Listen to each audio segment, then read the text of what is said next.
Bismillahirrahmanirrahim. Anemia of folate deficiency. Folic acid is also known as steroid monoglutamic acid, and its deficiency results in megaloblastic anemia, as have been seen in vitamin B12 deficiency. Folic acid and folate, they are considered synonymous of each other, but one thing it should bear in mind that the folic acid, it is a parent compound of folate. So folates, they are derived from folic acid.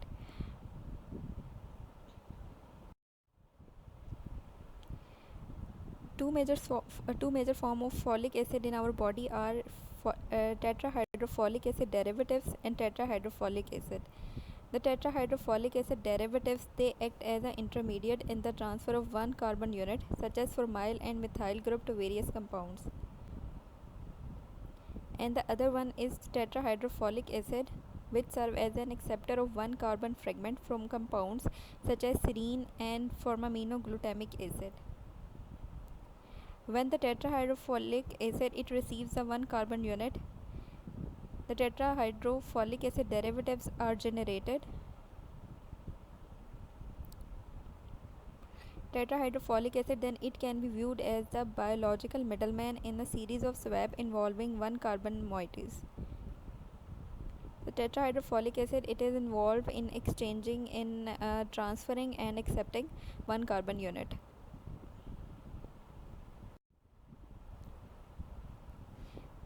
The three most important metabolic processes depend on such transfers are purine synthesis and the conversion of homocysteine to methionine. This step also requires vitamin B12 and deoxythymidylate monophosphate synthesis. In the first two reactions, that is the purine synthesis and the conversion of homocysteine to methionine, tetrahydrofolic acid is regenerated from its one carbon carrier derivatives, and it is able to accept another one carbon moiety and re-enter the donor pool.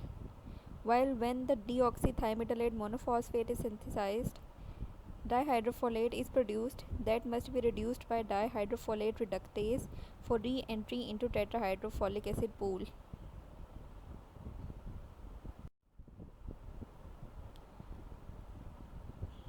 This picture shows the things we have just discussed. These are the folic acid derivatives, which are the donor pool, and this is a tetrahydrofolic acid, which is a acceptor pool. They donate one carbon unit, and this one carbon is used in the synthesis of deoxythymidylate monophosphate and purines and methionine. Purine and methionine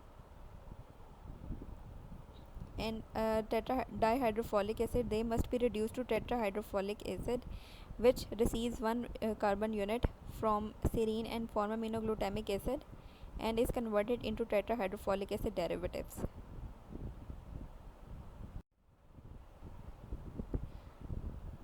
The reductase step is significant because this enzyme is susceptible to inhibition by various drugs such as methotrexate. Among the molecules whose synthesis is dependent on the folate deoxythymidylate monophosphate, it is the most important because it is required for the DNA synthesis. So now it has been apparent that the suppressed synthesis of DNA, it is the immediate cause of megaloblastosis.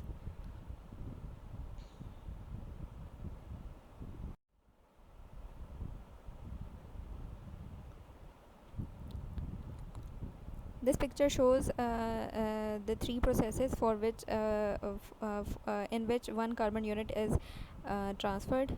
First is the conversion of homocysteine to methionine, which also require vitamin B12, and 5,10 methylene tetrahydrofolic acid polyglutamate, which will transfer one carbon unit, and it will lead to conversion of deoxyuridine monophosphate to deoxythymidylate monophosphate.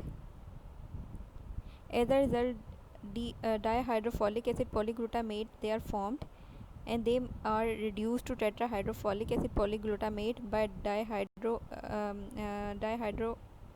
acid reductase, and this enzyme, it is inhibited by methotrexate, which is an anti-cancer drug. Metabolism of folic acid. Humans are entirely dependent on dietary sources for their folic acid requirement, which is 50 to 200 micrograms daily. Most normal diet they contain ample amounts. The richest sources are green vegetables such as lettuce, spinach, asparagus and broccoli. Certain fruits such as lemon, bananas and melons, and animal sources, for example liver, they contain lesser amounts. The folic acid in this food is largely in the form of folyl polyglutamates.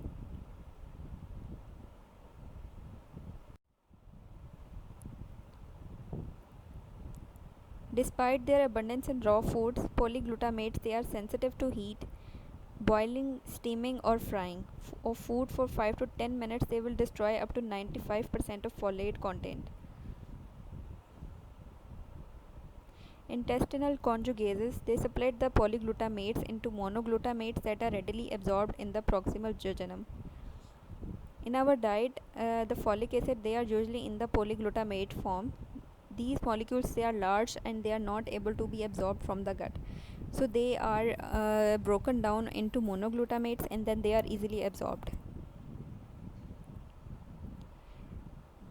When they are absorbed, they are modified into 5-methyl tetrahydrofolate, which is a normal transport form of folate.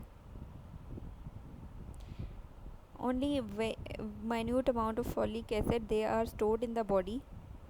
So a deficiency can arise within weeks to months if intake is inadequate.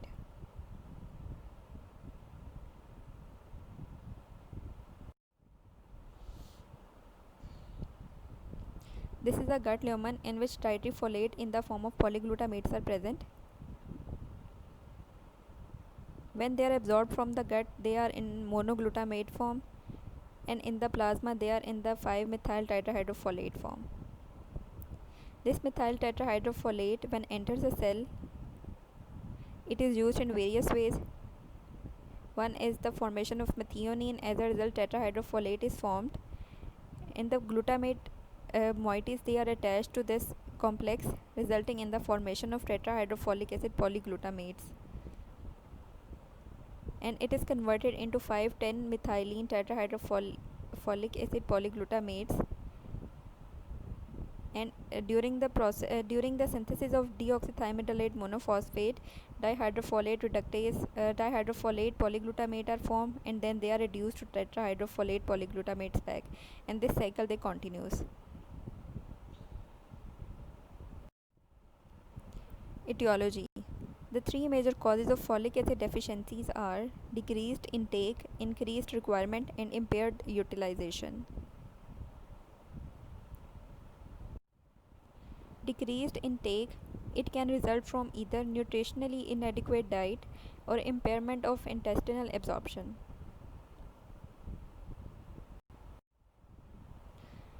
Nutritionally inadequate diet. A normal diet contains folate in excess of minimal daily adult requirement. Inadequate dietary intake, they are almost invariably associated with grossly deficient diet. They are most commonly encountered in chronic alcoholics, indigent, and the very old. In alcoholic, the mechanism of folate deficiencies are trapping of folate within the liver, excessive urinary loss, and disordered folate metabolism. So, um, if the if this category of people they present,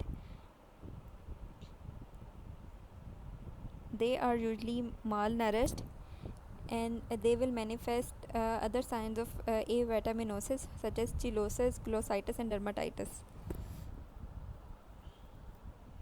And their blood will show megaloblastic anemia.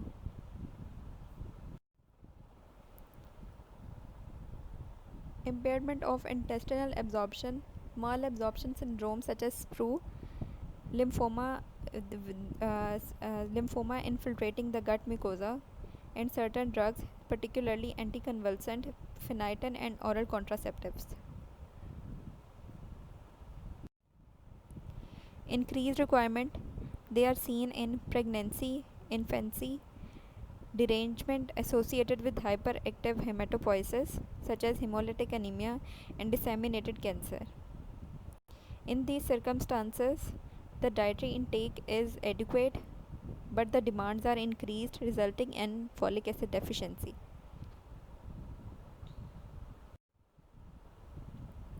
Impaired utilization. Folic acid antagonists such as methotrexate, they inhibit dihydrofolate reductase and they lead to deficiency of tetrahydrofolic acid. With the inhibition of folate metabolism, all rapidly growing cells they are affected, but particularly the cells of the bone marrow and gastrointestinal tract they are affected. Many chemotherapeutic drugs used in the treatment of cancer they damage the DNA or they inhibit the DNA synthesis through other mechanisms, and they also result in megaloblastic changes.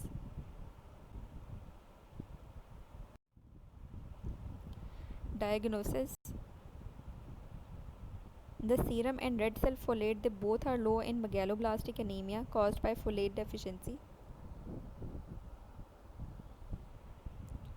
As in vitamin B12 deficiency, serum homocysteine levels they are increased, but methylmalonate concentrations they are normal. And in folic acid deficiency, there will be no neurological deficit. So, if a patient is complaining of neurological symptoms such as paresthesia or the numbness, then most likely it is due to vitamin B12 deficiency. Although prompt hematological response heralded by reticulocytosis, they follow the administration of folic acid. It should be remembered that the hematological symptoms of vitamin B12 deficiency anemia also respond to folate therapy. So, if a folic acid is given to the patient, the megaloblastic anemia, either due to vitamin B12 deficiency or folic acid deficiency, they both will respond.